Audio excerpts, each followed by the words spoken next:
देव की जय। बंदी छोड़ गरीबदास जी महाराज जी की जय हो। स्वामी राम देवानंद जी गुरु महाराज जी की जय हो।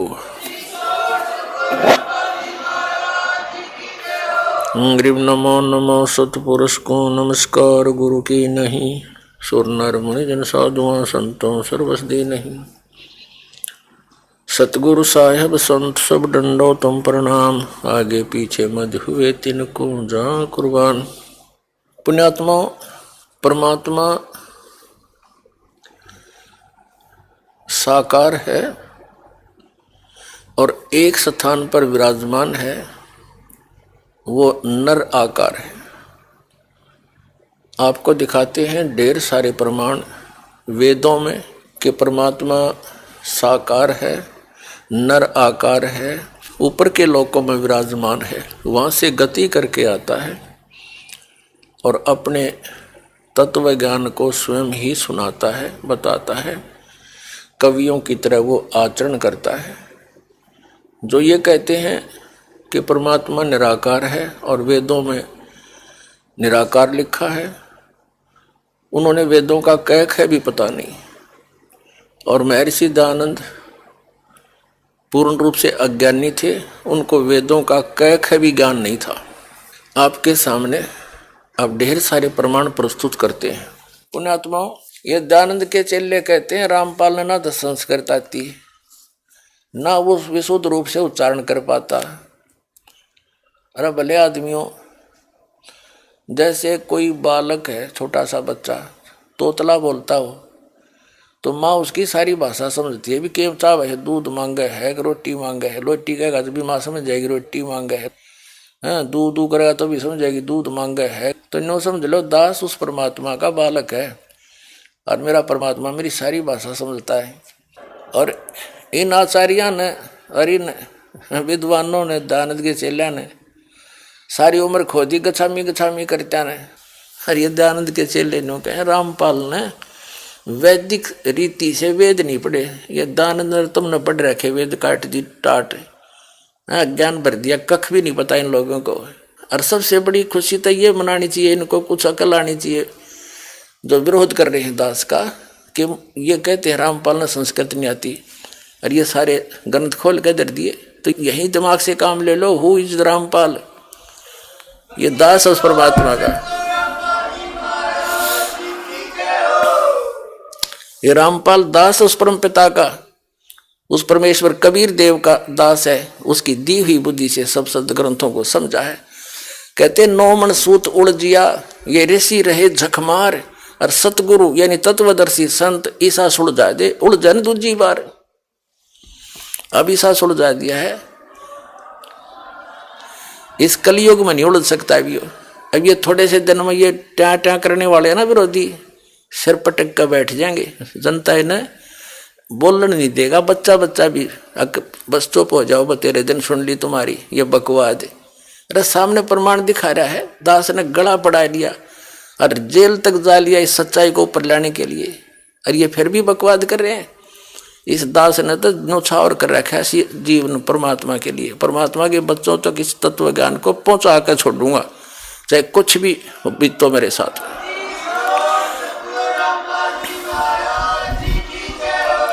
गदर मचा रखे नकली संतों आचार्यों शंकराचार्यों ने, दुनिया डबो दी। इतने अनमोल जीवन को नाश करें, इनको पता नहीं कि इतना कीमती जीवन है इनका। और इस सत साधना से इनको यहाँ भी सुख है और वहां जाएंगे जहाँ सदा सुखी, जा जाने के बाद फिर साधक कभी लौट कर नहीं आता। तो महर्षि दयानंद और अन्य जितने भी महापुरुष हुए हैं जो अध्यात्म मार्ग में आगे बढ़ने की जिन्होंने चेष्टा की है, वे सभी पुण्यकर्मी प्राणी होते हैं, परमात्मा के लिए तड़फ रहे होते हैं। और उसी तरफ में ये महापुरुष इधर उधर जाते हैं, उनको मालूम होता है, धीरे धीरे ज्ञान होता है एक दूसरे से सुनकर कि परमात्मा की जानकारी तत्वदर्शी संत बताया करते हैं।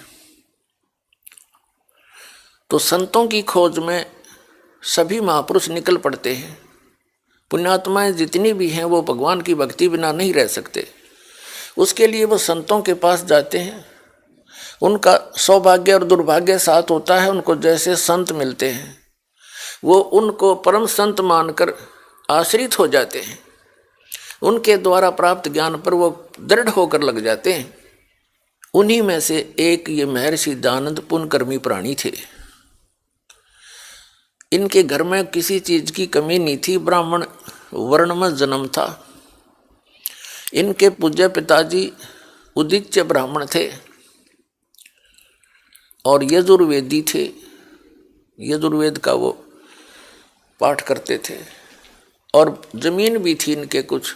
महर्षि दयानंद के पूज्य पिताजी सरकार से भी कुछ पद प्राप्त था उनको और कुछ सेना भी रखते थे। ऐसे संपन्न घर को त्याग जाना ये कोई छोटी बात नहीं। और किस लिए? परमात्मा के लिए। तो वो महापुरुष घर से निकल गया, भाग गया, घर छोड़ के भाग गया। उसने अपने जीवनी में लिखा है। तो निकला था भगवान पाने के लिए। आगे उनको वो तत्वहीन प्राणी संत मिल गए, ऋषि मिल गए, ब्राह्मण मिल गए, गुरु।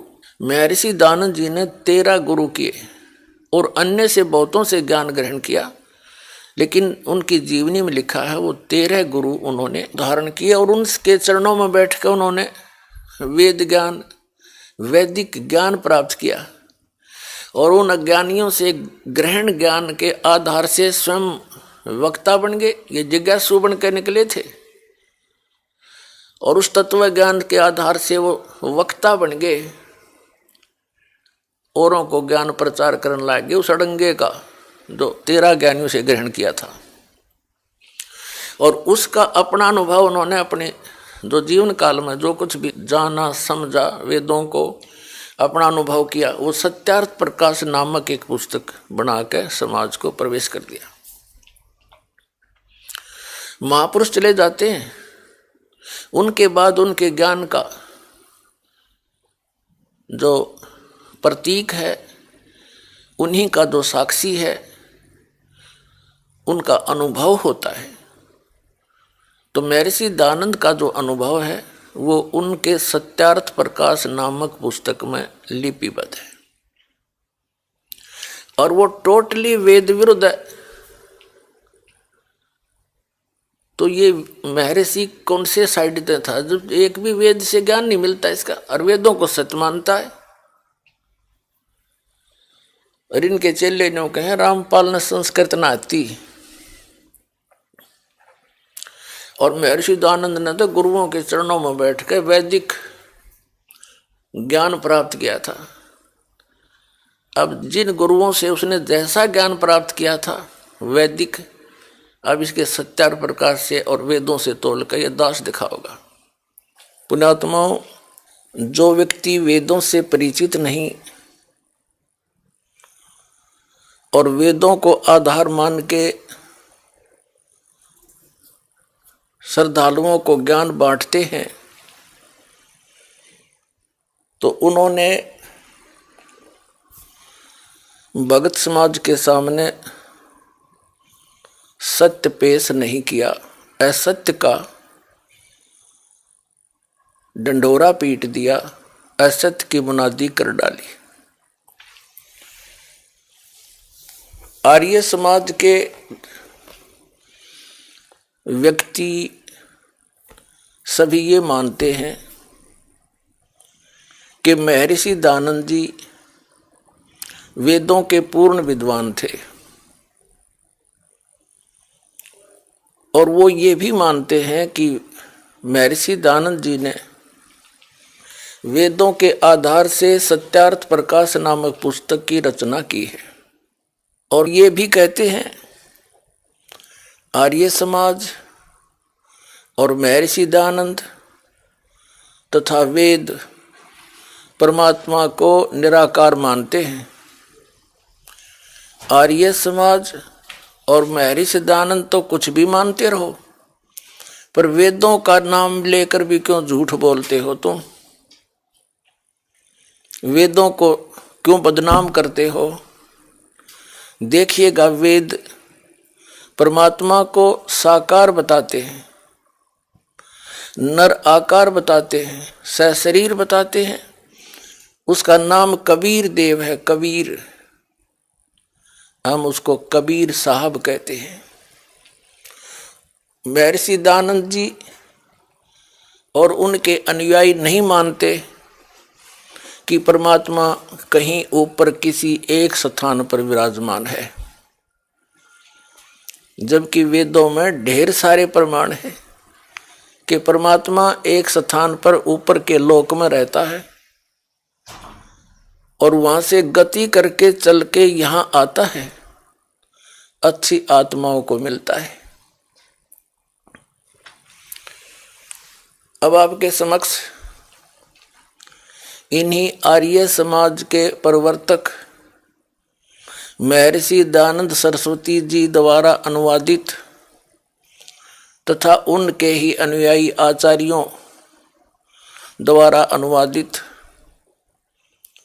वो वेद रूबरू करते हैं, जिनमें परमात्मा सशरीर नर आकार मनुष्य सदृश है, राजा के समान देखने में ऊपर के लोक में विराजमान है, वहां से गति करके यहाँ आता है और अच्छी आत्माओं को मिलता है। देखिएगा ऋग्वेद, ये 9 और 10 मंडल इकट्ठे ही अनुवादित हैं, हिंदी भाषा। ये कौन है इन प्रकाशक और अनुवादक? सार्वदेशिक आर्य प्रतिनिधि सभा, महर्षि दयानंद भवन, रामलीला मैदान, नई दिल्ली। ये इनके फोन और फैक्स नंबर है। आर्य भाषा भाष्य यानी अनुवाद करता, मुद्रक है Prince offset printers, 1510 Pataudi house, Daryaganj, नई दिल्ली। फोन नंबर इतने उनके। इन्हीं का अनुवाद है। एक विशेष आश्चर्य की बात है पुण्यात्माओं, जो वेदों के जानकार कहलाते हैं और परमात्मा को निराकार बताते हैं, उन्हीं के कर कमलों से अनुवादित हैं ये वेद। यहां परमात्मा ने दया करी आप और हम पर, इनकी बुद्धि पर पत्थर डाल दिए, इन चंद श्लोकों के अनुवाद ठीक करवा दिए। अन्यथा यदि ये दास अनुवाद करता, ऐसा ही करना था, लेकिन ये कहते कि रामपाल को संस्कृत नहीं आती, उसने गुरुओं के पास बैठ के जो है ना वैदिक रीति से ग्रंथों को पढ़ा नहीं, यह भी समस्या हल करवा दी परमपिता ने आपके लिए। इन्हीं इंजीनियरों के द्वारा अनुवाद करवा दिया। अब कहीं चुल्लू भर पानी में डूब कर मर जाएंगे। जो न्यू क्या करते वेदों में निराकार परमात्मा बताया है, देखिएगा। हम पहले इसको लेते हैं ऋग्वेद मंडल नंबर 9, सूक्त 82 और मंत्र नंबर 1। इसमें क्या कहा है कि सर्व उत्पादक प्रभु यानी सब की उत्पत्ति करने वाला परमात्मा, प्रकाश रूप सद्गुणों की वृष्टि करने वाला और पापों का हरण करने वाला, नाश करने वाला, वह परमात्मा, वह राजेव राजा के समान। राजेव राजा के ये 269 पर 269 पर है, और आगे इसका शेष अनुवाद यहाँ पर है 270 पर। ऋग्वेद मंडल नंबर 9 सूक्त 82 का मंत्र 1 पढ़ रहे हैं। राजा के समान दर्शन यह है, नर आकार है, राजा के समान देखने योग्य है। वह पृथ्वी आदि लोक लोकांतरों के चारों ओर शब्दमान हो रहा है। वह वर्णीय पुरुष को यानी अच्छी आत्मा को, जो दृढ़ भक्त है, उसको पवित्र करता हुआ प्राप्त होता है। जिस प्रकार विद्युत आकाशीय बिजली स्नेह वाले स्थानों को आधार बनाकर प्राप्त होता है, उसी प्रकार उक्त गुणों वाले परमात्मा ने इन ब्रह्मांडों को उत्पन्न किया। अब इसमें क्या स्पष्ट हो गया कि परमात्मा सशरीर है और पापों का नाश करने वाला है, और वो दृढ़ भक्त को, अच्छी आत्मा को आकर मिलता है, वहां से चल कर आता है, राजा के समान देखने योग्य है। वो उद्देश्य क्या लेकर आते हैं देखिएगा। ऋग्वेद मंडल नंबर 9 सूक्त 82 का अब मंत्र 1 पढ़ लिया, अब 2 पढ़ देंगे। हे परमात्मन, उपदेश करने की इच्छा से आप, यानी तत्व ज्ञान बताने के लिए आप महापुरुषों को प्राप्त होते हो, उनको मिलते हो। आप अत्यंत गतिशील पदार्थ के समान हमारे आध्यात्मिक यज्ञ को प्राप्त होते हैं। आप इन्होंने कबीर का अर्थ सर्वज्ञ कर दिया। यह है कबीर वेदस्य, जो पर लगा है, संधि छेद करके इन्होंने इसका अर्थ सर्वज्ञ कर दिया। यहां लिखना था आप कबीर देव हैं, शुद्ध स्वरूप हैं, हमारे पापों को दूर करके हे सोम, हे अमर परमात्मा, आप हमको सुख दें। अब ये समस्या हल करते हैं, ये समाधान करते हैं कि कबीर की जगह कबीर देव लिखना था, कबीर देव। हम जैसे वेदों को वेद बोलते हैं, जैसे किसी का नाम वेद प्रकाश है, वो लिखता है वेद प्रकाश, हम बोलते हैं वेद प्रकाश। तो ऐसे ही हम वेदों को वेद बोलते हैं और कबीर को कबीर बोलते हैं, कबीर को कबीर। तो ये सिद्ध करते हैं कि जहां कवि लिखा है ना अपसर्ग लगा के, तो बुद्धिमान व्यक्ति जो परमात्मा से परिचित है, अध्यात्म ज्ञान से परिचित है, वो यदि अनुवाद करेगा तो यहां लिखेगा कबीर देव। यहां सर्वज्ञ ने लिखना, क्योंकि यहां परमात्मा की महिमा चल रही है। और जहां परमात्मा का वर्णन हो वेद में, तो वहां कबीर का अर्थ कबीर देव लिखना पड़ेगा। हम कबीर साहब कहें, देव माने भगवान।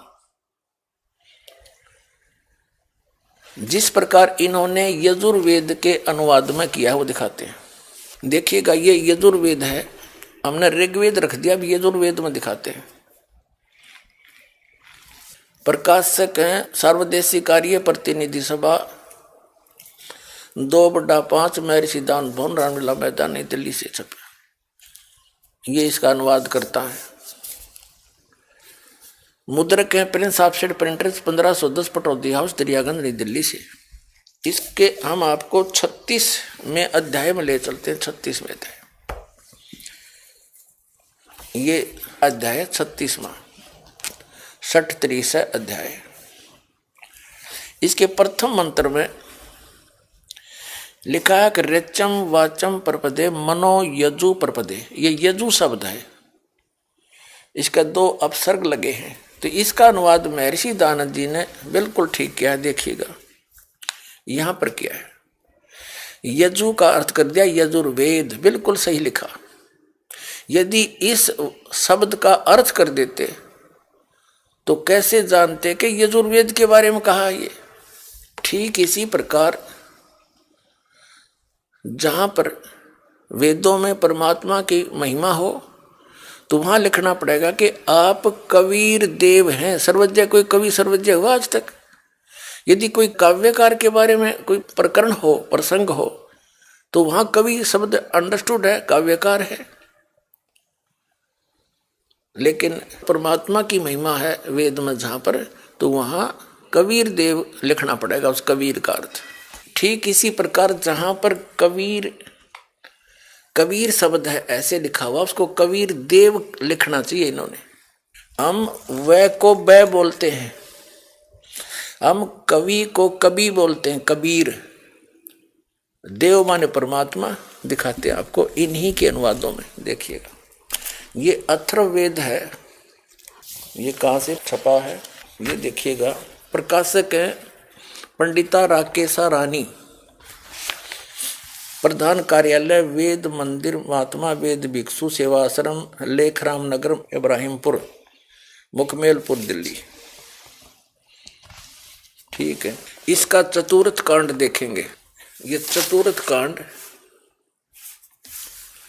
अनुवाक नंबर 1 और मंत्र नंबर 7 में इन्होंने सभी फैसला कर रखा है।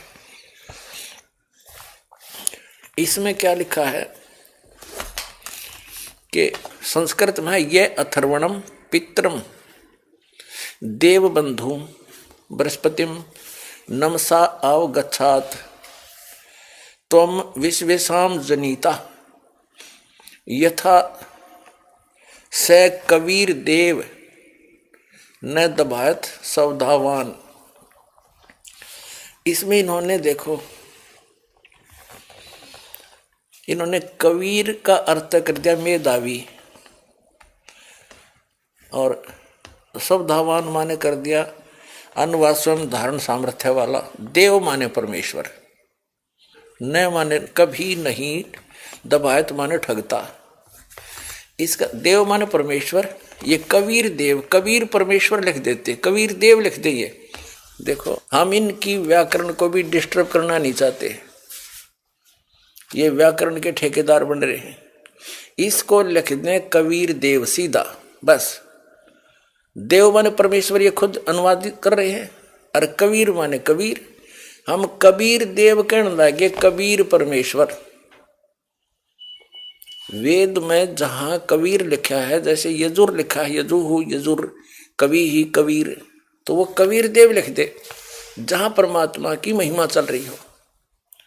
और जहां किसी काव्यकार का वर्णन है, वहां कवि का अर्थ अपने आप ही बदल जाता है। तो यहां परमात्मा की महिमा है वेदों में। अब हम फिर लेते हैं ऋग्वेद, यजुर्वेद रख दिया, अब ऋग्वेद। ये है वही ऋग्वेद,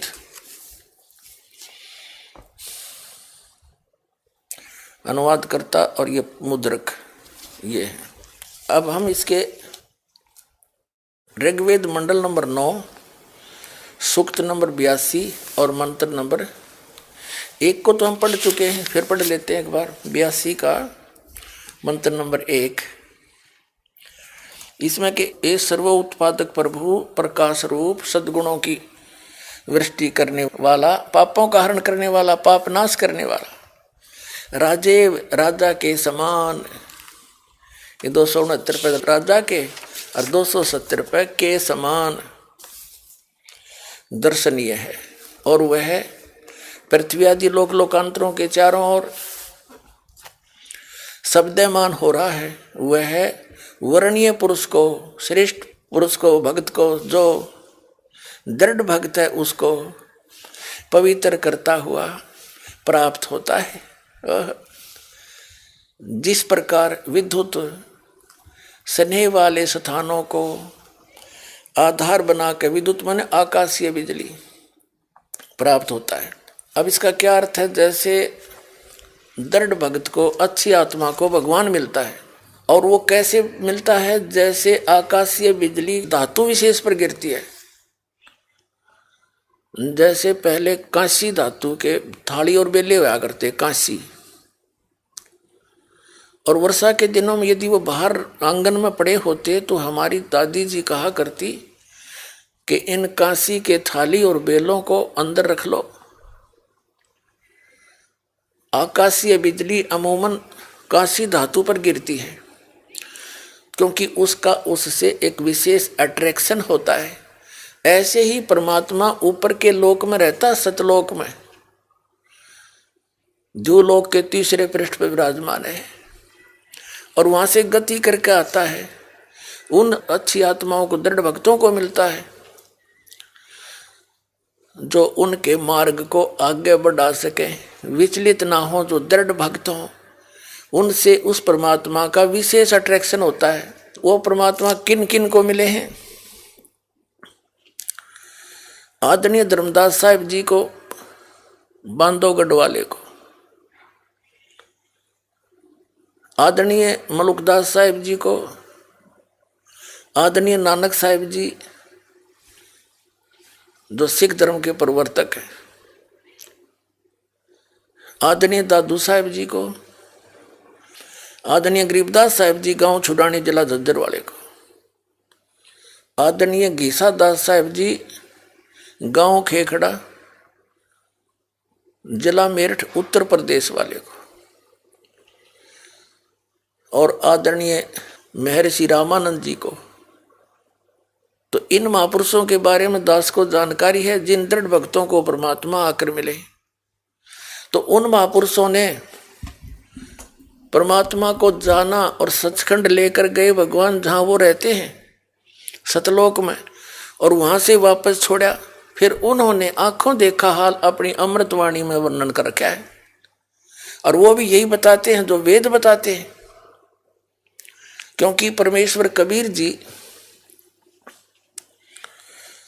जब ये लीला करने वो आते हैं, अच्छे भक्तों को मिलते हैं, तो उन्होंने स्वयं आकर बताया था कि वेद मेरा भेद है, मैं ना मिलूं वेदन के माही, और जौन वेद से मैं मिलूं वो वेद जानते नहीं। ये चारों वेद कबीर परमेश्वर जी कहते हैं मेरी ही महिमा का गुणगान करते हैं। लेकिन इन वेदों में मुझे पाने की, सतलोक में स्थायी स्थान पाने की वो विधि नहीं है। वो अन्य वेद है जो सूक्ष्म वेद, जो सच्चिदानंद घन ब्रह्म की वाणी में स्वयं परमात्मा आकर बताते हैं। उस वेद में, उस ज्ञान में, उस सूक्ष्म वेद में लिखा है, उसके बारे में इन वेदों में वर्णन नहीं। इसलिए जौन वेद से मैं मिलूं ये वेद जानते ना। तो अब कबीर परमेश्वर जी की महिमा परिपूर्ण है। वेद भी बताते हैं वो परमात्मा सतलोक में रहता है, वहां से गति करके आता है। और ये लीला परमेश्वर ने की हुई, कबीर परमेश्वर जी ने, जिसको धानक जुलाहा कहा करते, जो 600 वर्ष पहले सहश्री राय थे, कमल के फूल पर एक शिशु रूप धारण करके विराजमान हुए थे। और उसके बाद नीरुनिमा नाम के एक निसंतान दंपति थे, वो उनको उठा ले गए। वहाँ उनकी परवरिश की लीला हुई। धीरे धीरे छोटी सी उम्र में बड़े होते ही 5 वर्ष की आयु में बड़े बड़े विद्वानों के छक्के छुड़ा दिए थे परमात्मा ने इस तत्व ज्ञान के आधार से। लेकिन उन नकमी आत्माओं ने, ऋषियों, महर्षियों, मंडलेश्वरों ने, अज्ञानियों ने, आचार्यों और शंकराचार्यों और उन नकली ब्राह्मणों ने परमात्मा के उस ज्ञान को ऊपर नहीं आने दिया। आज इस दास को भेजा है। ऐसे समय में परमात्मा ने सबसे पहले आपको शिक्षित किया, सदग्रंथों से दास को परिचित किया, और ये ऐसे इंस्ट्रूमेंट बनवा दिए, आप घर बैठे देख सकते हो सच्चाई को। या रजा करी भगवान ने आपके ऊपर। तो प्रसंग चल रहा है, परमात्मा वेदों में सशरीर है, मनुष्य दृश्य है, और वो राजा के समान देखने योग्य है। एक स्थान पर रहता है, वो भी प्रमाण करते हैं। वो किस उद्देश्य से आता, वहां से गति करके देखिए। ऋग्वेद मंडल नंबर 9 सूक्त 82 मंत्र 1 पढ़ लिया आपने, अब दूसरा पढ़ देंगे। हे परमात्मन, उपदेश करने की इच्छा से, यानी ज्ञान देने की इच्छा से आप महापुरुषों को प्राप्त होते हो। आप अत्यंत गतिशील पदार्थ के समान हमारे अध्यात्म यज्ञ को प्राप्त होते हैं।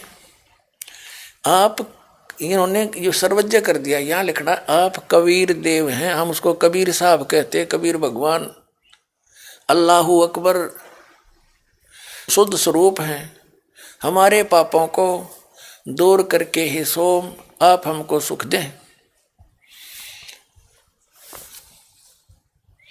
प्रेम भाव को उत्पन्न करते हुए पवित्रता को उत्पन्न करें। ठीक है, अब हम आपको दिखाते हैं ऋग्वेद मंडल नंबर 9 सूक्त 86 का मंत्र नंबर 26।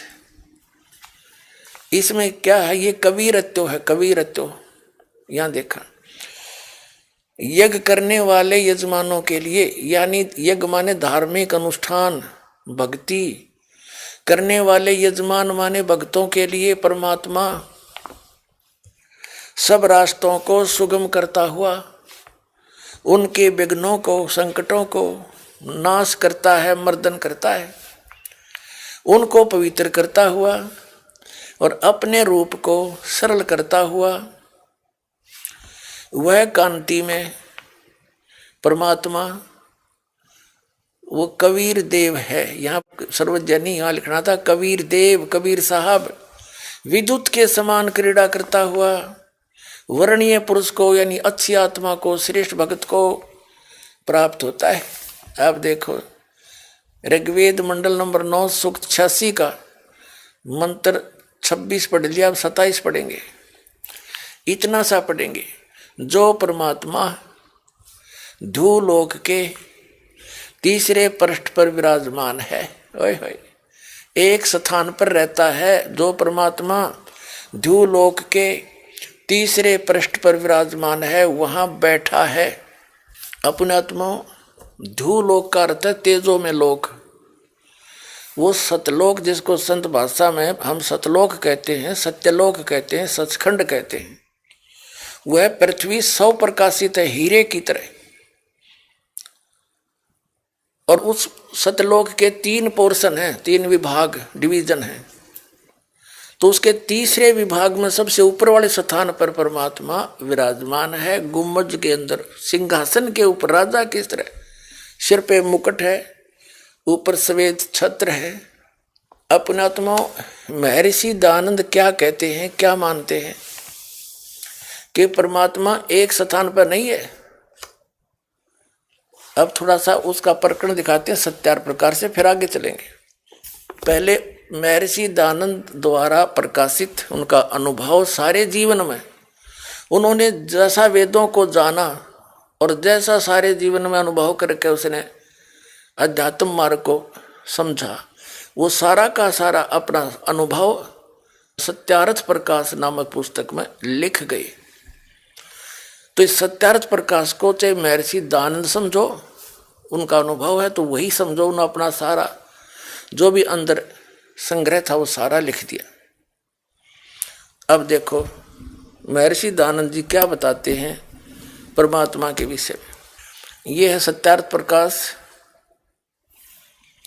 अब देखो महर्षि दयानंद के इस पोज ने देख के ओहो आदमी कट के मर जा, अगले हुए महात्मा के इसने तो कमाल कर रखा होगा, भगवान से सीधा कनेक्शन कर रखा होगा। अब देखना फिर इसके अनुभव से पता चलेगा।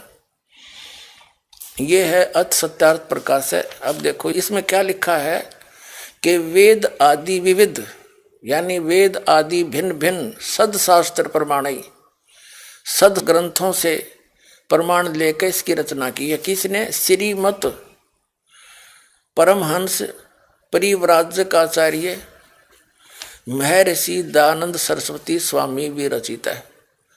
इसके आगे और पाछे कितनी उपमा ला रखी है। ये प्रकाशक हैं वैदिक यति मंडल, दयानंद मठ, दीनानगर, पंजाब से। और ये वही प्रकाशक हैं वही। और ये है मुद्रक है आर्य प्रिंटिंग प्रेस, दयानंद मठ गोहाना मार्ग, रोहतक। ठीक है। अब इसके 153 पृष्ठ पर दिखाते हैं आपको। सप्तम समोल्लास सत्यार्थ प्रकाश 153 पृष्ठ इस प्रकाशन के। यहां देखते हैं, किसी ने प्रश्न किया ईश्वर व्यापक है व किसी देश विशेष में रहता है? उत्तर महर्षि दयानंद का व्यापक है, क्योंकि जो एक देश में रहता तो सर्व अंतर्यामी, सर्वज, सर्वनियंता, सबका सृष्टा, सबका धर्ता और प्रलय करता नहीं हो सकता। आपत देश में कर्ता की क्रिया का अभाव है। अब ये स्पष्ट कर दिया महर्षि दयानंद ने कि परमात्मा एक देश में नहीं रहता, एक देश में रहकर वो सारी सृष्टि न रचा क्यों करे। ये तो एक जड़मती व्यक्ति के विचार होते हैं। परमात्मा के वचन में इतनी शक्ति, एक शब्द में सब कुछ रच दे वो। फिर भगवान मारे जैसा हो गया तो फिर परमात्मा क्या है।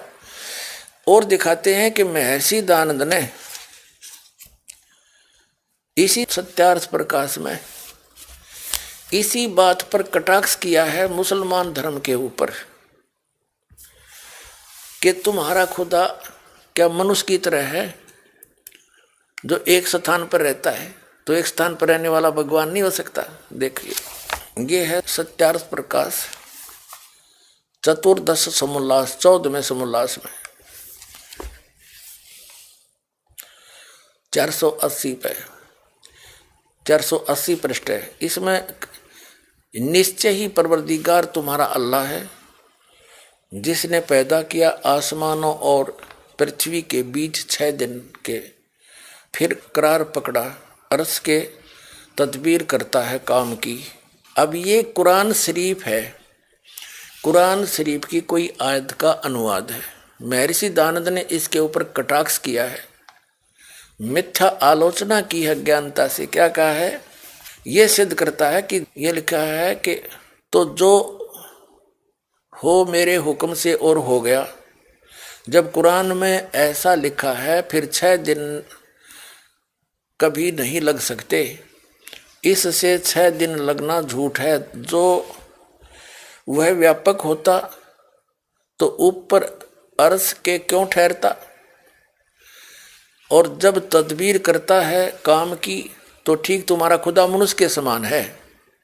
महर्षि दयानंद नहीं मानते खुदा परमात्मा मनुष्य के समान है, यह कटाक्ष कर रहा है। क्योंकि जो सर्वज्ञ है वह बैठा बैठा तदबीर क्या करेगा। इससे विदित है कि ईश्वर को न जानने वाले जंगली लोगों ने यह पुस्तक बनाया होगा। अब महर्षि दयानंद की देख कितनी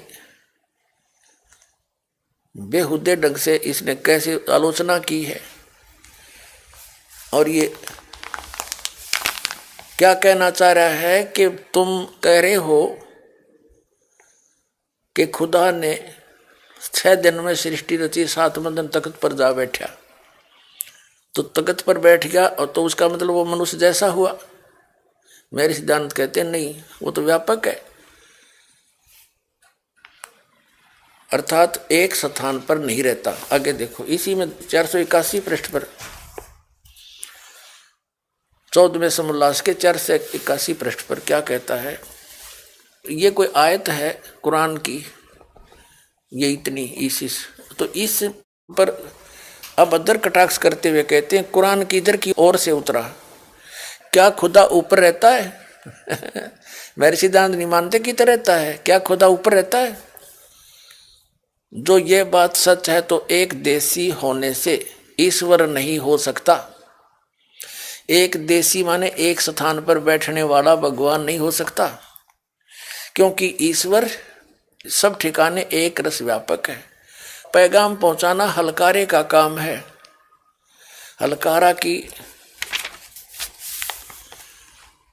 आवश्यकता उसी को होती है जो मनुष्यवत एक देशी हो, और हिसाब लेना देना भी मनुष्य का काम, ईश्वर का नहीं, क्योंकि वह सर्वज्ञ है। यह निश्चय होता है कि किसी अल्पज्ञ मनुष्य का बनाया हुआ कुरान है। अल्पज्ञ माने मंदबुद्धि के व्यक्ति का बनाया हुआ कुरान है, महर्षि दयानंद कह रहे हैं। अब इसमें क्या स्पष्ट कर दिया स्वामी जी ने, महर्षि दयानंद जी ने, कि ये नहीं मानते परमात्मा मनुष्य जैसा है, ये नहीं मानते कहीं एक ठिकाने रहता है,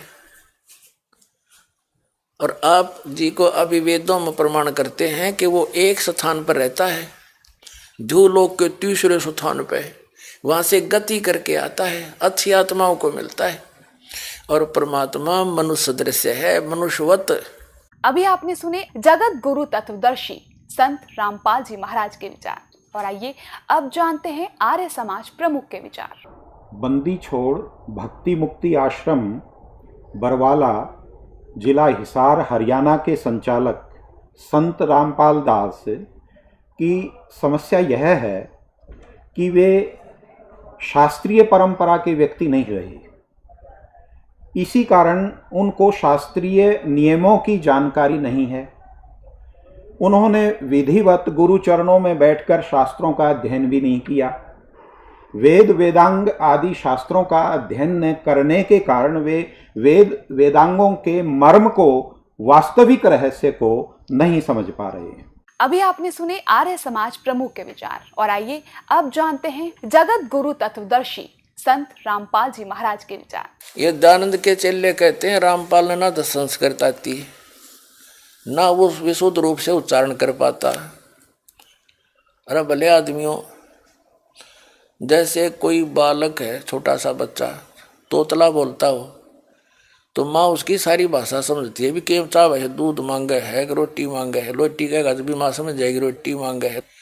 हाँ, दूध दू करेगा तो भी समझ जाएगी दूध मांगे है। तो नो समझ लो, दास उस परमात्मा का बालक है और मेरा परमात्मा मेरी सारी भाषा समझता है। और इन आचार्यों ने और इन विद्वानों ने, दयानंद के चेल्या ने सारी उम्र खोदी गछामी गछामी करता ने। और ये दयानंद के चेले नो कहे रामपाल ने वैदिक रीति से वेद नहीं पढ़े, ये दयानंद तुमने पढ़ रखे वेद काट दी टाट, ज्ञान भर दिया, कख भी नहीं पता इन लोगों को। और सबसे बड़ी खुशी तो ये मनानी चाहिए, इनको कुछ अकल आनी चाहिए जो विरोध कर रहे हैं दास का, कि ये कहते हैं रामपाल ने संस्कृत नहीं आती और ये सारे ग्रंथ खोल के दर दिए। तो यही दिमाग से काम ले लो, हु इज रामपाल, ये दास है उस परमात्मा का। अभी आपने सुने जगत गुरु तत्वदर्शी संत रामपाल जी महाराज के विचार, और आइए अब जानते हैं आर्य समाज प्रमुख के विचार। कि आर्य समाज स्वामी दयानंद और वेद परमात्मा को निराकार मानते हैं।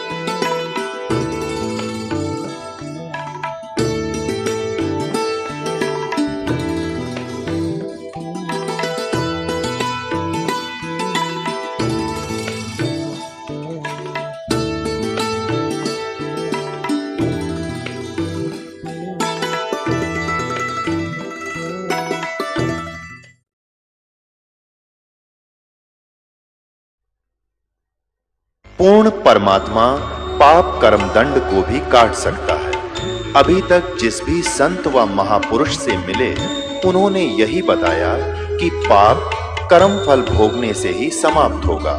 वो प्रभु कौन है जो पाप कर्म को काट देता है, वो काल के बंधन से छुड़वा देता है। उसका क्या नाम है, पूजा की विधि क्या है? कृपया अवश्य सुनिए जगत गुरु तत्वदर्शी संत रामपाल जी महाराज के अमृत वचन।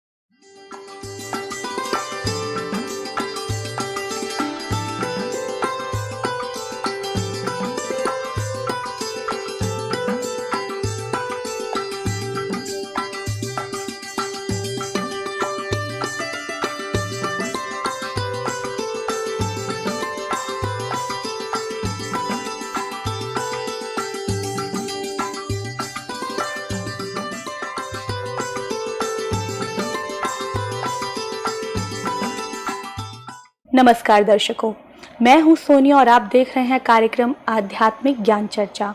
तो आइए शुरुआत करते हैं कार्यक्रम की और जानते हैं आर्य समाज प्रमुख के विचार। श्री सुरेंद्र कुमार जी, जो कि वैदिक लेखक एवं प्रवक्ता हैं, साथ ही साथ जो कि गवर्नमेंट पीजी कॉलेज गुड़गांव के प्रिंसिपल भी रह चुके हैं। और हमारे साथ मौजूद हैं श्री धर्मपाल आर्य जी, जो कि आर्य नेता हैं और दिल्ली और आर्य प्रतिनिधि सभा के वरिष्ठ उप प्रधान हैं। यहाँ मैं धर्मपाल जी आपसे जानना चाहूँगी कि यहाँ पर ये कहते हैं कि स्वामी दयानंद ने सत्यार्थ प्रकाश के सप्तम समोल्लास में कहा है कि ईश्वर से मेल होता है और ईश्वर का साक्षात्कार होता है।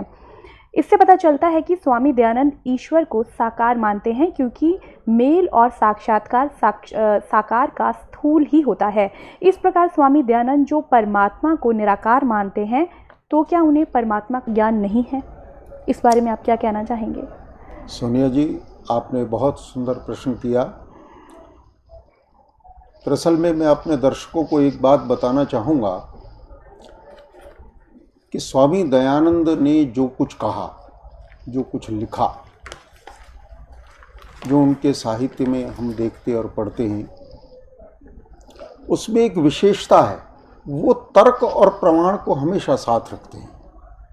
स्वामी दयानंद ने कोई भी बात कही तो वो तार्किक दृष्टि से पूरी उतरती है और प्रमाण की दृष्टि से वेद, शास्त्र, उपनिषद और दर्शन ग्रंथों का उसमें आधार है। स्वामी दयानंद की कोई भी चर्चा, कोई भी बात तर्क और प्रमाण पर खरी उतरती है। स्वामी दयानंद ने उपनिषदों के अतिरिक्त, दर्शन ग्रंथों के अतिरिक्त वेद को प्रथम प्रमाण के रूप में प्रस्तुत किया है। यजुर्वेद का ही एक मंत्र मैं आपके सामने रखूंगा, सपर्यगा शुक्रमकायम। अकायम, यहाँ परमात्मा को वेद में अकायम कहा, उसके शरीर नहीं है, काय नहीं है।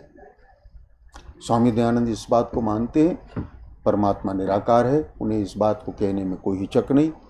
वो फंस गए ऐसा नहीं है, क्योंकि ये जाहिरा तौर पर बात है कि आर्य समाज, स्वामी दयानंद और वेद परमात्मा को निराकार मानते हैं। यदि हम बात करें संत रामपाल दास जी की, जिनके बहुत से आरोप हमारे दर्शक देखते हैं, जो कि स्वामी दयानंद की जो किताब जो लिखी गई है उसके ऊपर उन्होंने बहुत से ऐसे आरोप प्रत्यारोप करे हैं। जैसे कि ये कहते हैं, संत रामपाल दास जी कहते हैं कि स्वामी दयानंद ईश्वर को निराकार मानते हैं और ये उनकी सोच गलत है। स्वामी दयानंद ने अपनी सोच को मेंटेन करने के लिए वेद मंत्रों के अर्थों को घुमा फिरा कर उनका अनर्थ किया है, साथ ही उनका ऊट पटांग अर्थ किया है। इस विषय में सर मैं आपसे जानना चाहूँगी, आप ये क्या कहना चाहेंगे और हमारे दर्शकों को इस बारे में थोड़ी जानकारी दें। बंदी छोड़ भक्ति मुक्ति आश्रम बरवाला, जिला हिसार, हरियाणा के संचालक संत रामपाल दास की समस्या यह है कि वे शास्त्रीय परंपरा के व्यक्ति नहीं रहे। इसी कारण उनको शास्त्रीय नियमों की जानकारी नहीं है। उन्होंने विधिवत गुरु चरणों में बैठकर शास्त्रों का अध्ययन भी नहीं किया। वेद वेदांग आदि शास्त्रों का अध्ययन न करने के कारण वे वेदांगों के मर्म को, वास्तविक रहस्य को नहीं समझ पा रहे हैं। वे विशुद्ध रूप से हिंदी भाषा का ज्ञान भी नहीं रखते, उसका शुद्ध उच्चारण वे नहीं कर सकते, और संस्कृत तो उनके लिए बहुत ही कठिन है। उसके नियमों की जानकारी, वेद के अर्थों को करने के नियमों की जानकारी उनको नहीं मिल पाई है। यही कारण है कि वे महर्षि दयानंद के ऊपर आक्षेप लगा रहे हैं अपने अज्ञानता के कारण। महर्षि दयानंद ने वेद वेदांग शास्त्रों को अनेक वर्षों तक गुरु चरणों में बैठकर पढ़ा है, और आश्चर्य की बात यह है कि जो वेदार्थों को न जानने वाला, संस्कृत और हिंदी भाषा के व्याकरण को न जानने वाला व्यक्ति आज उनके अर्थों में दोष निकाल रहा है, वह वस्तुतः स्वामी दयानंद के दोष नहीं है, अपितु संत रामपाल दास की अज्ञानता के दोष हैं अथवा उनके अध्ययन के अभाव के दोष हैं। तो महर्षि दयानंद का अर्थ बिल्कुल सही है, संत रामपाल दास का जो अर्थ है वो वैदिक नियमों और संस्कृत ग्रामर के विरुद्ध है। तो दर्शकों, ये थे आर्य समाज प्रमुख के विचार, और आइए अब जानते हैं जगत गुरु तत्वदर्शी संत रामपाल जी के विचार। महाराज जी, परमात्मा साकार है या निराकार है? परमात्मा सर्वव्यापक है या एक स्थान पर रहता है? आप जी के क्या विचार हैं? सतगुरुदेव की जय। बंदी छोड़ कबीर साहिब की जय। बंदी छोड़ गरीबदास जी महाराज जी की जय हो। स्वामी राम देवानंद जी गुरु महाराज जी की जय हो। गरीब नमो नमो सतपुरुष को नमस्कार गुरु की नहीं। सुर नर मुनि जन साधुआं संतों सर्वस दी नहीं। सतगुरु साहेब संत सब डंडो तुम प्रणाम। आगे पीछे मध हुए तिनको जा कुर्बान। पुण्यात्मा, परमात्मा साकार है और एक स्थान पर विराजमान है, वो नर आकार है। आपको दिखाते हैं ढेर सारे प्रमाण वेदों में कि परमात्मा साकार है, नर आकार है, ऊपर के लोकों में विराजमान है, वहां से गति करके आता है और अपने तत्व ज्ञान को स्वयं ही सुनाता है, बताता है। कवियों की तरह वो आचरण करता है। जो ये कहते हैं कि परमात्मा निराकार है और वेदों में निराकार लिखा है, उन्होंने वेदों का क भी पता नहीं। और महर्षि दयानंद पूर्ण रूप से अज्ञानी थे, उनको वेदों का क भी ज्ञान नहीं था। आपके सामने आप ढेर सारे प्रमाण प्रस्तुत करते हैं। पुण्यात्माओं, ये दयानंद के चेले कहते हैं रामपाल ने ना तो संस्कृत आती, ना वो विशुद्ध रूप से उच्चारण कर पाता। अरे भले आदमियों, जैसे कोई बालक है, छोटा सा बच्चा तोतला बोलता हो तो माँ उसकी सारी भाषा समझती है। भी केम चाव है, दूध मांगे है कि रोटी मांगे है। रोटी कहेगा तो भी माँ समझ जाएगी रोटी मांगे है। दूध दू करेगा तो भी समझ जाएगी दूध मांगे है। तो नो समझ लो, दास उस परमात्मा का बालक है और मेरा परमात्मा मेरी सारी भाषा समझता है। और इन आचार्यों ने और इन विद्वानों ने, दयानंद के चेलिया ने सारी उम्र खोदी गछामी गछामी करता ने। और ये दयानंद के चेले नो कहे रामपाल ने वैदिक रीति से वेद नहीं पढ़े। ये दयानंद ने तुमने पढ़ रखे वेद काट दी टाट, ज्ञान भर दिया, कख भी नहीं पता इन लोगों को। और सबसे बड़ी खुशी तो ये मनानी चाहिए, इनको कुछ अकल आनी चाहिए जो विरोध कर रहे हैं दास का, कि ये कहते हैं रामपाल ने संस्कृत नहीं आती और ये सारे ग्रंथ खोल के दर दिए। तो यही दिमाग से काम ले लो। Who is Rampal? ये दास उस परमात्मा का, ये रामपाल दास उस परम पिता का, उस परमेश्वर कबीर देव का दास है। उसकी दी हुई बुद्धि से सब सद ग्रंथों को समझा है। कहते 9 मन सूत उलझिया, ये ऋषि रहे झकमार, और सतगुरु यानी तत्वदर्शी संत ईसा सुलझा दे उलझन दूजी बार। अब ईसा सुलझा दिया है, इस कलयुग में नहीं उलझ सकता अभी। अब ये थोड़े से दिन में ये ट्या ट्या करने वाले हैं ना विरोधी, सिर पटक कर बैठ जाएंगे। जनता इन्हें बोलने नहीं देगा। बच्चा बच्चा भी बस चुप हो जाओ, तेरे दिन सुन ली तुम्हारी ये बकवाद। अरे सामने प्रमाण दिखा रहा है, दास ने गला पड़ा लिया और जेल तक जा लिया इस सच्चाई को ऊपर लाने के लिए, और ये फिर भी बकवाद कर रहे हैं। इस दास ने तो न्यौछावर कर रखा है जीवन परमात्मा के लिए। परमात्मा के बच्चों तक इस तत्व ज्ञान को पहुंचा कर छोड़ूंगा, चाहे कुछ भी बीतो मेरे साथ।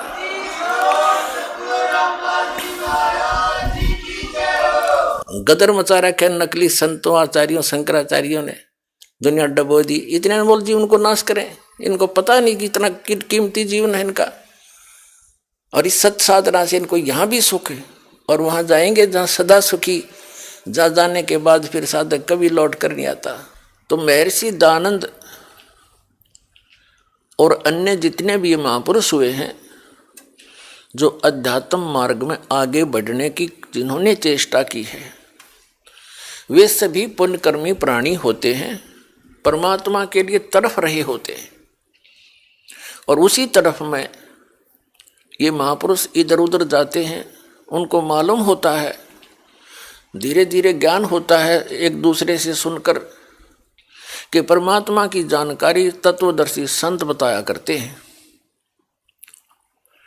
तो संतों की खोज में सभी महापुरुष निकल पड़ते हैं। पुण्यात्माएं जितनी भी हैं वो भगवान की भक्ति बिना नहीं रह सकते। उसके लिए वो संतों के पास जाते हैं। उनका सौभाग्य और दुर्भाग्य साथ होता है। उनको जैसे संत मिलते हैं वो उनको परम संत मानकर आश्रित हो जाते हैं। उनके द्वारा प्राप्त ज्ञान पर वो दृढ़ होकर लग जाते हैं। उन्हीं में से एक ये महर्षि दयानंद पुण्यकर्मी प्राणी थे। इनके घर में किसी चीज की कमी नहीं थी। ब्राह्मण वर्ण में जन्म था। इनके पूज्य पिताजी उदिच्य ब्राह्मण थे और यजुर्वेदी थे। यजुर्वेद का वो पाठ करते थे। और जमीन भी थी इनके कुछ। महर्षि दयानंद के पूज्य पिताजी सरकार से भी कुछ पद प्राप्त था उनको और कुछ सेना भी रखते थे। ऐसे संपन्न घर को त्याग जाना ये कोई छोटी बात नहीं। और किस लिए? परमात्मा के लिए। तो वो महापुरुष घर से निकल गया, भाग गया, घर छोड़ के भाग गया, उसने अपने जीवनी में लिखा है। तो निकला था भगवान पाने के लिए, आगे उनको वो तत्वहीन प्राणी संत मिल गए, ऋषि मिल गए, ब्राह्मण मिल गए, गुरु। महर्षि दानंद जी ने 13 गुरु किए और अन्य से बहुतों से ज्ञान ग्रहण किया, लेकिन उनकी जीवनी में लिखा है वो 13 गुरु उन्होंने धारण किए और उनके चरणों में बैठकर उन्होंने वेद ज्ञान, वैदिक ज्ञान प्राप्त किया और उन अज्ञानियों से ग्रहण ज्ञान के आधार से स्वयं वक्ता बन गए। ये जिज्ञासु बन के निकले थे और उस तत्व ज्ञान के आधार से वो वक्ता बन गए, औरों को ज्ञान प्रचार करने लगे उस अड़ंगे का जो 13 ज्ञानियों से ग्रहण किया था। और उसका अपना अनुभव उन्होंने अपने जो जीवन काल में जो कुछ भी जाना समझा, वेदों को अपना अनुभव किया, वो सत्यार्थ प्रकाश नामक एक पुस्तक बना के समाज को प्रवेश कर दिया। महापुरुष चले जाते हैं, उनके बाद उनके ज्ञान का जो प्रतीक है, उन्हीं का जो साक्षी है, उनका अनुभव होता है। तो महर्षि दानंद का जो अनुभव है वो उनके सत्यार्थ प्रकाश नामक पुस्तक में लिपिबद्ध है और वो टोटली वेद विरुद्ध है। तो ये महर्षि कौन से साइड पे था? जब एक भी वेद से ज्ञान नहीं मिलता इसका, और वेदों को सत्य मानता है। और इनके चेले ने कहे रामपाल ने संस्कृत ना आती, और महर्षि दानंद ने तो गुरुओं के चरणों में बैठ कर वैदिक ज्ञान प्राप्त किया था। अब जिन गुरुओं से उसने जैसा ज्ञान प्राप्त किया था वैदिक, अब इसके सत्यार्थ प्रकाश से और वेदों से तोड़ कर यह दास दिखाओगा। पुण्यात्माओं, जो व्यक्ति वेदों से परिचित नहीं और वेदों को आधार मान के श्रद्धालुओं को ज्ञान बांटते हैं, तो उन्होंने भगत समाज के सामने सत्य पेश नहीं किया, असत्य का डंडोरा पीट दिया, असत्य की मुनादी कर डाली। आर्य समाज के व्यक्ति सभी ये मानते हैं कि महर्षि दानंद जी वेदों के पूर्ण विद्वान थे, और वो ये भी मानते हैं कि महर्षि दानंद जी ने वेदों के आधार से सत्यार्थ प्रकाश नामक पुस्तक की रचना की है। और ये भी कहते हैं आर्य समाज और महर्षि दानंद तथा वेद परमात्मा को निराकार मानते हैं। आर्य समाज और महर्षि दानंद तो कुछ भी मानते रहो, पर वेदों का नाम लेकर भी क्यों झूठ बोलते हो तुम? वेदों को क्यों बदनाम करते हो? देखिएगा, वेद परमात्मा को साकार बताते हैं, नर आकार बताते हैं, सशरीर बताते हैं। उसका नाम कबीर देव है, कबीर। हम उसको कबीर साहब कहते हैं। महर्षि दानंद जी और उनके अनुयायी नहीं मानते कि परमात्मा कहीं ऊपर किसी एक स्थान पर विराजमान है, जबकि वेदों में ढेर सारे प्रमाण हैं कि परमात्मा एक स्थान पर ऊपर के लोक में रहता है और वहां से गति करके चल के यहाँ आता है, अच्छी आत्माओं को मिलता है। अब आपके समक्ष इन्हीं आर्य समाज के प्रवर्तक महर्षि दयानंद सरस्वती जी द्वारा अनुवादित तथा उनके ही अनुयायी आचार्यों द्वारा अनुवादित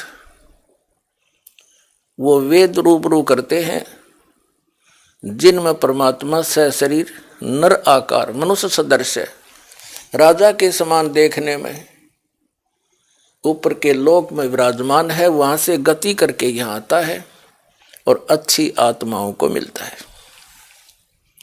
देखिएगा ऋग्वेद ये 9 और 10 मंडल इकट्ठे ही अनुवादित हैं।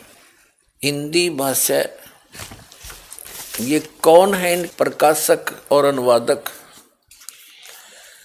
सार्वदेशिक आर्य प्रतिनिधि सभा, महर्षि सिद्धांत भवन, रामलीला मैदान, नई दिल्ली। ये इनके फोन और फैक्स नंबर हैं।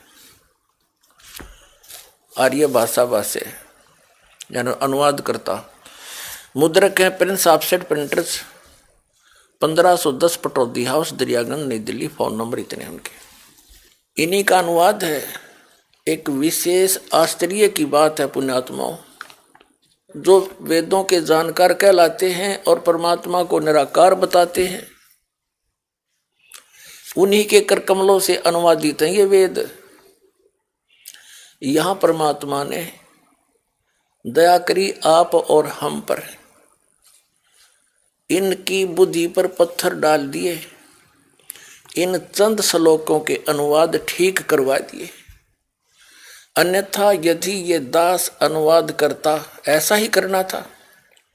लेकिन ये कहते कि रामपाल को संस्कृत नहीं आती, उसने गुरुओं के पास बैठ कर जो है ना वैदिक रीति से ग्रंथों को पढ़ा नहीं, यह भी समस्या हल करवा दी परमपिता ने आपके लिए। इन्हीं इंजीनियरों के द्वारा अनुवाद करवा दिया। अब कहीं चुल्लू भर पानी में डूब कर मर जाएंगे। जो न्यू क्या करते वेदों में निराकार परमात्मा बताया है। देखिएगा, हम पहले इसको लेते हैं ऋग्वेद मंडल नंबर 9 सूक्त 82 और मंत्र नंबर 1। इसमें क्या कहा है कि सर्व उत्पादक प्रभु यानी सब की उत्पत्ति करने वाला परमात्मा, प्रकाश रूप सद्गुणों की वृष्टि करने वाला और पापों का हरण करने वाला, नाश करने वाला, वह परमात्मा, वह राजेव राजा के समान। राजेव राजा के ये 269 पर 269 पर है और आगे इसका शेष अनुवाद यहाँ पर है 270 पर। ऋग्वेद मंडल नंबर 9 सूक्त 82 का मंत्र 1 पढ़ रहे हैं। राजा के समान दर्शन यह है, नर आकार है, राजा के समान देखने योग्य है। वह पृथ्वी आदि लोक लोकांतरों के चारों ओर शब्दमान हो रहा है। वह वर्णीय पुरुष को यानी अच्छी आत्मा को, जो दृढ़ भक्त है, उसको पवित्र करता हुआ प्राप्त होता है। जिस प्रकार विद्युत आकाशीय बिजली स्नेह वाले स्थानों को आधार बनाकर प्राप्त होता है, उसी प्रकार उक्त गुणों वाले परमात्मा ने इन ब्रह्मांडों को उत्पन्न किया। अब इसमें क्या स्पष्ट हो गया कि परमात्मा सशरीर है और पापों का नाश करने वाला है, और वो दृढ़ भक्त को, अच्छी आत्मा को आकर मिलता है, वहां से चल कर आता है। राजा के समान देखने योग्य है। वो उद्देश्य क्या लेकर आते हैं देखिएगा। ऋग्वेद मंडल नंबर 9 सूक्त 82 का अब मंत्र 1 पढ़ लिया, अब 2 पढ़ देंगे। हे परमात्मन, उपदेश करने की इच्छा से आप यानी तत्व ज्ञान बताने के लिए आप महापुरुषों को प्राप्त होते हो, उनको मिलते हो। आप अत्यंत गतिशील पदार्थ के समान हमारे आध्यात्मिक यज्ञ को प्राप्त होते हैं। आप इन्होंने कबीर का अर्थ इन्होंने कबीर का अर्थ सर्वज्ञ कर दिया। ये है कबीर वेदस्य, ये ऊपर रह लगा है। संधि छेद करके इन्होंने इसका अर्थ सर्वज्ञ कर दिया। यहां लिखना था आप कबीर देव हैं, शुद्ध स्वरूप हैं, हमारे पापों को दूर करके हे सोम, हे अमर परमात्मा, आप हमको सुख दें। अब ये समस्या हल करते हैं, ये समाधान करते हैं कि कबीर की जगह कबीर देव लिखना था, कबीर देव। हम जैसे वेदों को वेद बोलते हैं, जैसे किसी का नाम वेद प्रकाश है, वो लिखता है वेद प्रकाश, हम बोलते हैं वेद प्रकाश। तो ऐसे ही हम वेदों को वेद बोलते हैं और कबीर को कबीर बोलते हैं, कबीर को कबीर। तो ये सिद्ध करते हैं कि जहां कवि लिखा है ना अपसर्ग लगा के, तो बुद्धिमान व्यक्ति जो परमात्मा से परिचित है, आत्म ज्ञान से परिचित है, वो यदि अनुवाद करेगा तो यहां लिखेगा कबीर देव। यहां सर्वज्ञ ने लिखना, क्योंकि यहां परमात्मा की महिमा चल रही है। और जहां परमात्मा का वर्णन हो वेद में, तो वहां कबीर का अर्थ कबीर देव लिखना पड़ेगा। हम कबीर साहब कहें, देव माने भगवान। जिस प्रकार इन्होंने यजुर्वेद के अनुवाद में किया है वो दिखाते हैं। देखिएगा, ये यजुर्वेद है, हमने ऋग्वेद रख दिया, अब यजुर्वेद में दिखाते हैं। प्रकाशक हैं सर्वदेशी कार्य प्रतिनिधि सभा 2/5 महर्षि दान भवन, रामलीला मैदान, नई दिल्ली से छपे। ये इसका अनुवाद करता है। मुद्रक हैं Prince offset printers 1510 Pataudi house, Daryaganj, नई दिल्ली से। इसके हम आपको 36वें अध्याय में ले चलते हैं। 36वें अध्याय, ये अध्याय 36वां 63 अध्याय। इसके प्रथम मंत्र में लिखा है कि रेचम वाचम प्रपदे मनो यजु प्रपदे। ये यजु शब्द है, इसका 2 अपसर्ग लगे हैं। तो इसका अनुवाद महर्षि दानव जी ने बिल्कुल ठीक किया है। देखिएगा यहां पर क्या है, यजु का अर्थ कर दिया यजुर्वेद, बिल्कुल सही लिखा। यदि इस शब्द का अर्थ कर देते तो कैसे जानते कि यजुर्वेद के बारे में कहा ये। ठीक इसी प्रकार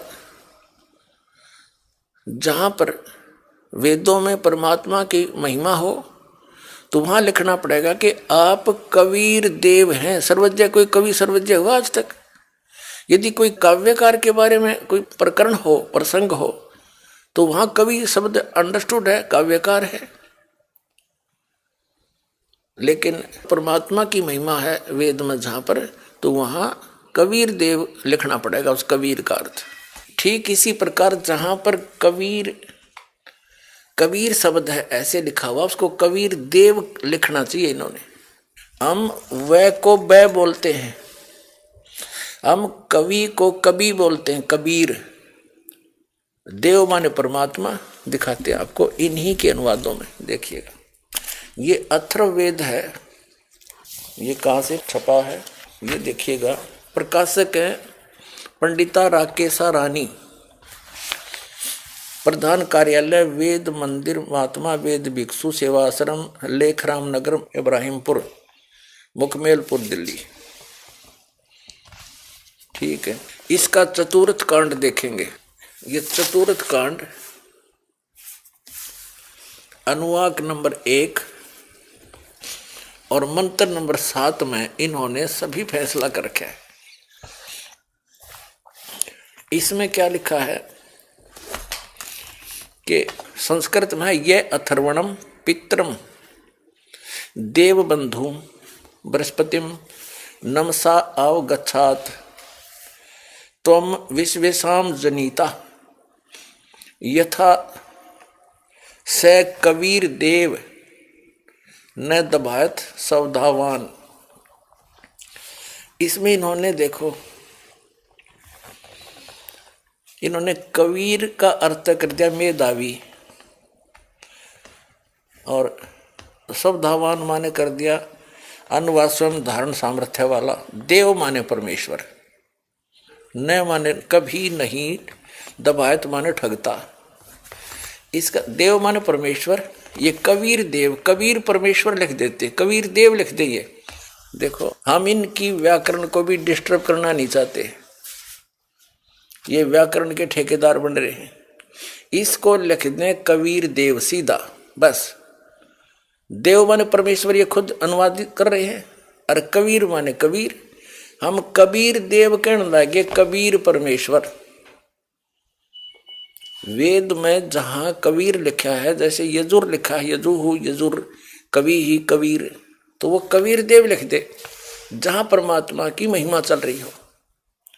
और जहां किसी काव्यकार का वर्णन है, वहां कवि का अर्थ अपने आप ही बदल जाता है। तो यहां परमात्मा की महिमा है वेदों में। अब हम फिर लेते हैं ऋग्वेद, यजुर्वेद रख दिया, अब ऋग्वेद। ये है वही ऋग्वेद,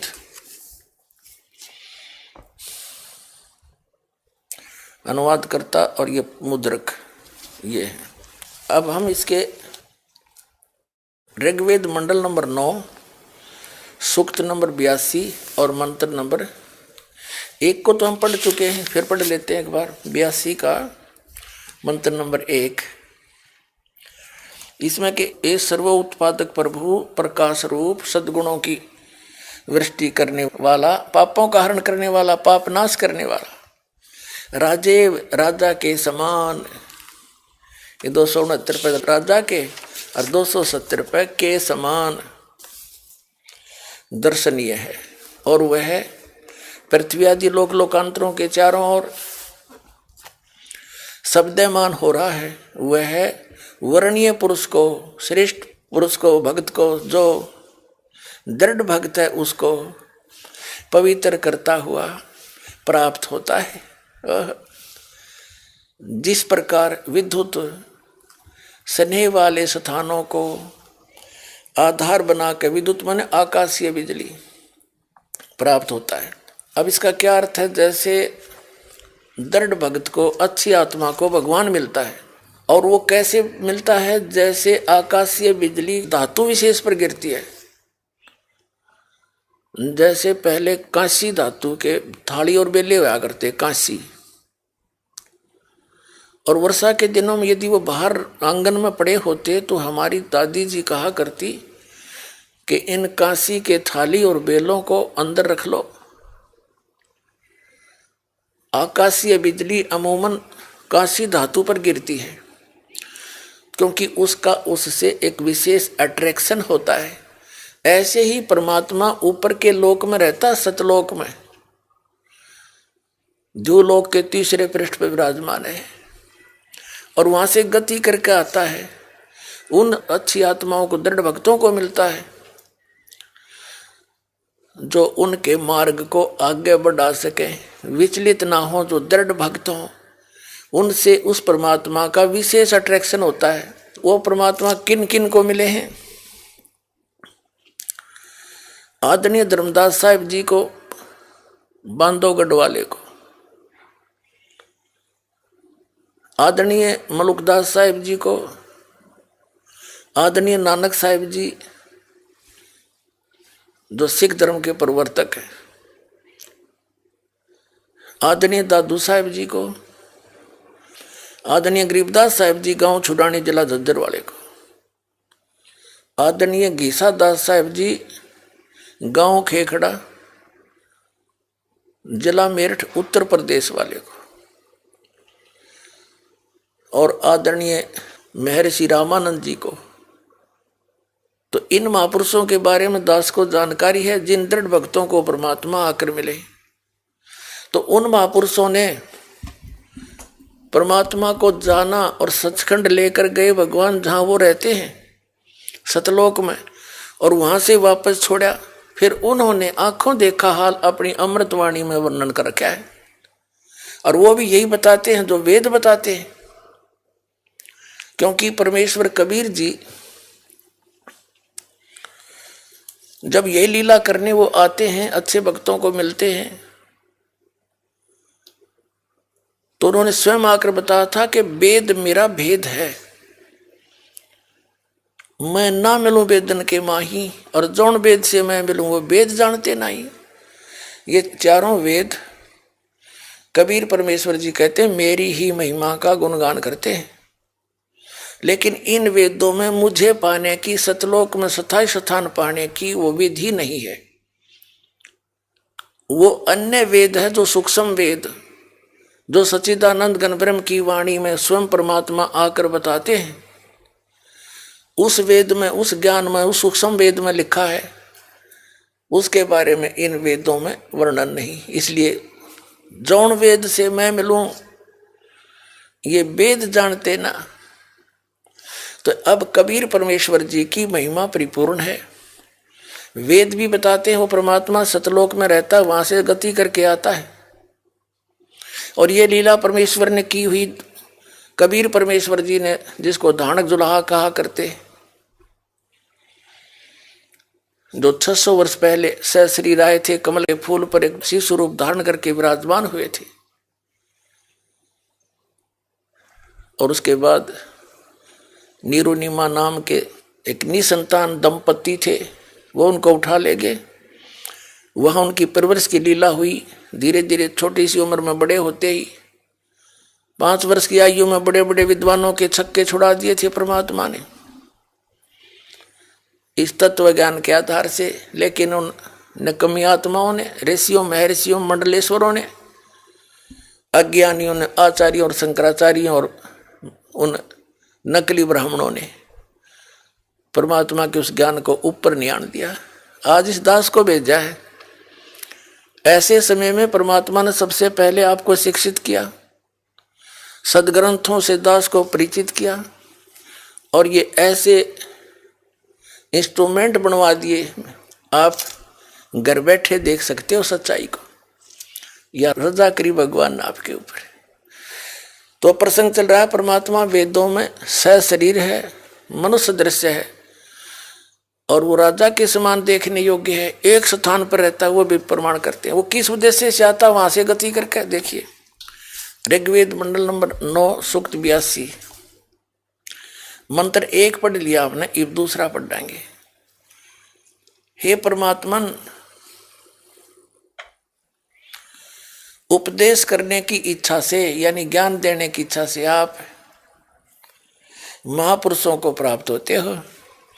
आप अत्यंत गतिशील पदार्थ के समान हमारे अध्यात्म यज्ञ को प्राप्त होते हैं। आप, इन्होंने जो सर्वज्ञ कर दिया, यहाँ लिखना आप कबीर देव हैं। हम उसको कबीर साहब कहते, कबीर भगवान, अल्लाहू अकबर, शुद्ध स्वरूप हैं। हमारे पापों को दूर करके हे सोम आप हमको सुख दें। प्रेम भाव को उत्पन्न करते हुए पवित्रता को उत्पन्न करें। ठीक है, अब हम आपको दिखाते हैं ऋग्वेद मंडल नंबर 9 सूक्त 86 का मंत्र नंबर 26। इसमें क्या है, ये कबीरत्व है। कबीरत्व यहां देखा, यज्ञ करने वाले यजमानों के लिए, यानी यज्ञ माने धार्मिक अनुष्ठान, भक्ति करने वाले यजमान माने भक्तों के लिए परमात्मा सब रास्तों को सुगम करता हुआ उनके विघ्नों को, संकटों को नाश करता है, मर्दन करता है, उनको पवित्र करता हुआ और अपने रूप को सरल करता हुआ वह कांति में परमात्मा वो कबीर देव है। यहाँ सर्वजनी यहाँ लिखना था कबीर देव, कबीर साहब विद्युत के समान क्रीड़ा करता हुआ वर्णीय पुरुष को, यानी अच्छी आत्मा को, श्रेष्ठ भक्त को प्राप्त होता है। आप देखो ऋग्वेद मंडल नंबर 9 सूक्त 86 का मंत्र 26 पढ़ लिया, अब 27 पढ़ेंगे। इतना सा पढ़ेंगे, जो परमात्मा ध्रुवलोक के तीसरे पृष्ठ पर विराजमान है। ओए होए, एक स्थान पर रहता है। जो परमात्मा ध्रुवलोक के तीसरे पृष्ठ पर विराजमान है, वहां बैठा है। अपने आत्मा ध्रुवलोक का अर्थ है तेजो में लोक। वो सतलोक, जिसको संत भाषा में हम सतलोक कहते हैं, सत्यलोक कहते हैं, सचखंड कहते हैं, वह पृथ्वी 100 प्रकाशित है हीरे की तरह। और उस सतलोक के 3 पोर्शन हैं, 3 विभाग, डिवीजन हैं। तो उसके तीसरे विभाग में सबसे ऊपर वाले स्थान पर परमात्मा विराजमान है, गुम्बज के अंदर सिंहासन के ऊपर राजा की तरह। सिर पे मुकुट है, ऊपर सफेद छत्र है। अपने आत्मा महर्षि दयानंद क्या कहते हैं, क्या मानते हैं कि परमात्मा एक स्थान पर नहीं है। अब थोड़ा सा उसका प्रकरण दिखाते हैं 7 प्रकार से, फिर आगे चलेंगे। पहले महर्षि दयानंद द्वारा प्रकाशित उनका अनुभव सारे जीवन में, उन्होंने जैसा वेदों को जाना और जैसा सारे जीवन में अनुभव करके उसने अध्यात्म मार्ग को समझा, वो सारा का सारा अपना अनुभव सत्यार्थ प्रकाश नामक पुस्तक में लिख गए। तो इस सत्यार्थ प्रकाश को चाहे महर्षि दयानंद समझो, उनका अनुभव है, तो वही समझो। उन्होंने अपना सारा जो भी अंदर संग्रह था वो सारा लिख दिया। अब देखो महर्षि दयानंद जी क्या बताते हैं परमात्मा के विषय में। ये है सत्यार्थ प्रकाश। अब देखो महर्षि दयानंद के इस पोज ने देख के ओहो आदमी कट के मर जा, अगले हुए महात्मा के इसने तो कमाल कर रखा होगा, भगवान से सीधा कनेक्शन कर रखा होगा। अब देखना फिर इसके अनुभव से पता चलेगा। ये है अथ सत्यार्थ प्रकाश है। अब देखो इसमें क्या लिखा है कि वेद आदि विविध, यानी वेद आदि भिन्न भिन्न सद शास्त्र प्रमाणई, सद ग्रंथों से प्रमाण लेकर इसकी रचना की है। किसने? श्रीमत परमहंस परिव्राजकाचार्य महर्षि दयानंद सरस्वती स्वामी विरचित है। इसके आगे और पाछे कितनी उपमा ला रखी है। ये प्रकाशक हैं वैदिक यति मंडल, दयानंद मठ, दीनानगर, पंजाब से। और ये वही प्रकाशक हैं, वही। और ये है मुद्रक है आर्य प्रिंटिंग प्रेस, दयानंद मठ गोहाना मार्ग, रोहतक। ठीक है। अब इसके 153 पृष्ठ पर दिखाते हैं आपको। सप्तम समोल्लास सत्यार्थ प्रकाश 153 पृष्ठ इस प्रकाशन के। यहां देखते हैं, किसी ने प्रश्न किया ईश्वर व्यापक है व किसी देश विशेष में रहता है? उत्तर महर्षि दयानंद का व्यापक है, क्योंकि जो एक देश में रहता तो सर्व अंतर्यामी, सर्वज, सर्वनियंता, सबका सृष्टा, सबका धर्ता और प्रलय करता नहीं हो सकता। आपत देश में कर्ता की क्रिया का अभाव है। अब ये स्पष्ट कर दिया महर्षि दयानंद ने कि परमात्मा एक देश में नहीं रहता, एक देश में रहकर वो सारी सृष्टि न रचा क्यों करे। ये तो एक जड़मती व्यक्ति के विचार होते हैं।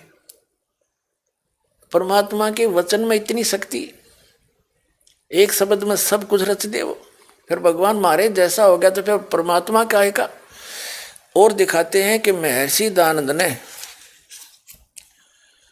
इसी सत्यार्थ प्रकाश में इसी बात पर कटाक्ष किया है मुसलमान धर्म के ऊपर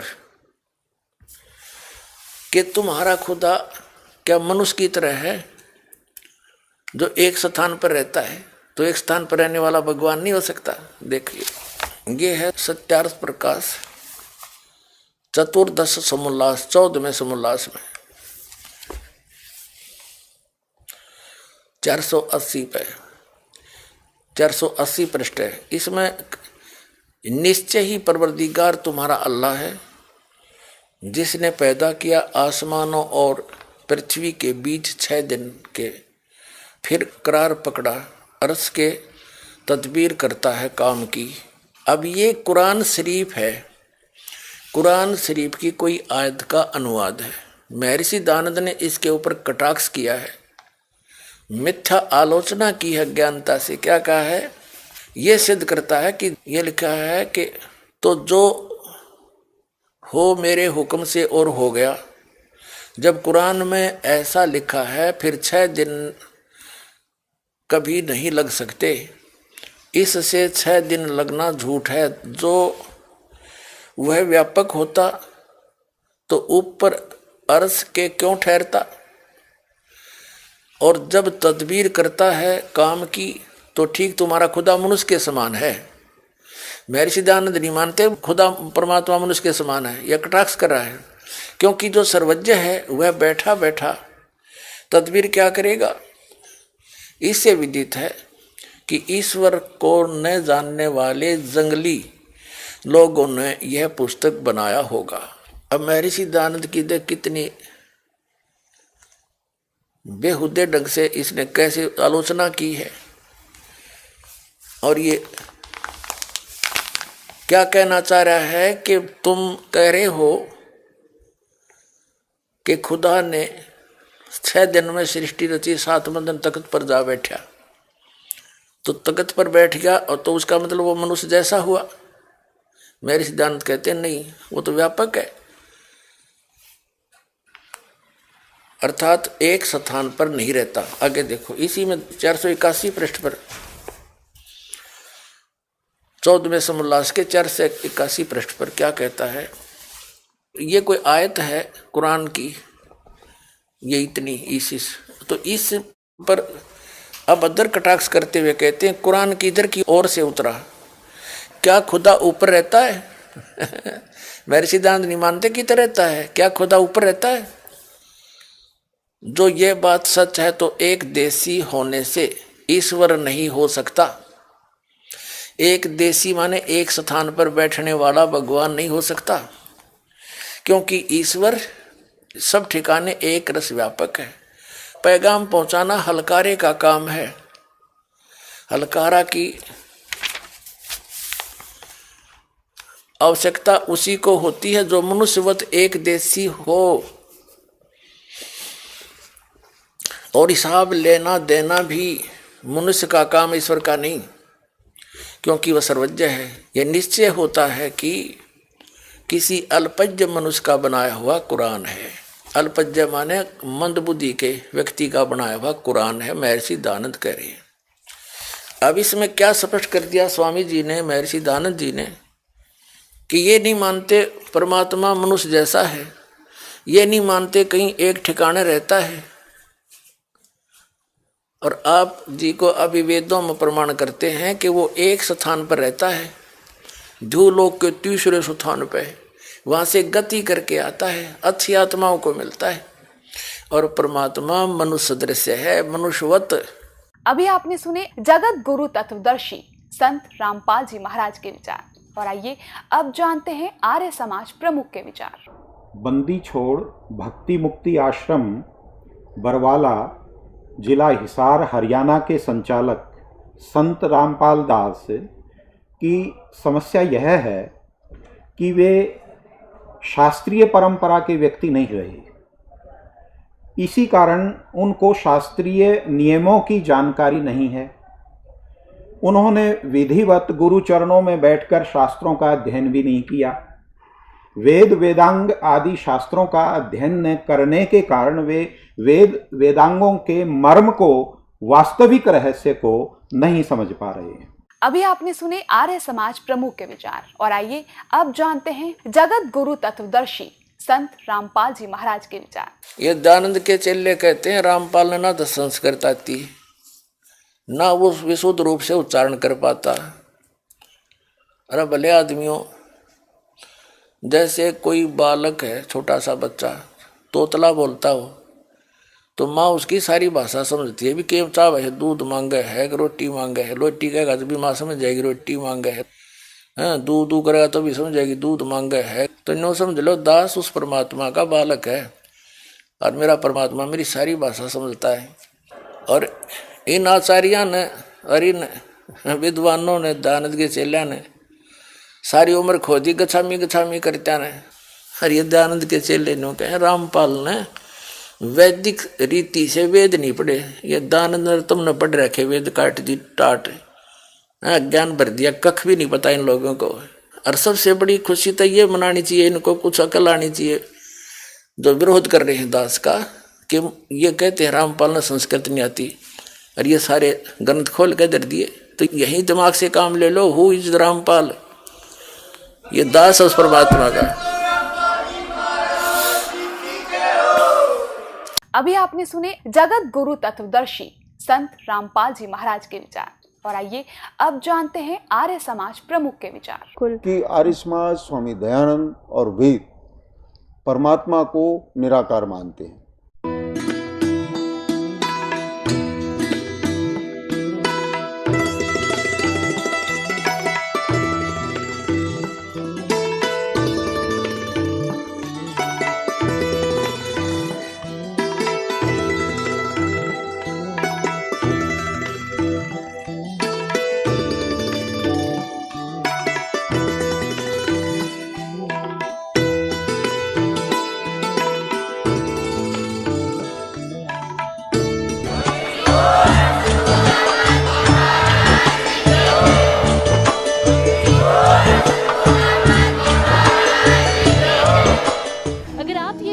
YouTube पर देख रहे हैं तो हमारे चैनल को सब्सक्राइब करें और बेल आइकन को दबाना ना भूलें। अगर आप Facebook पर यह वीडियो देख रहे हैं तो हमारे पेज को लाइक करें।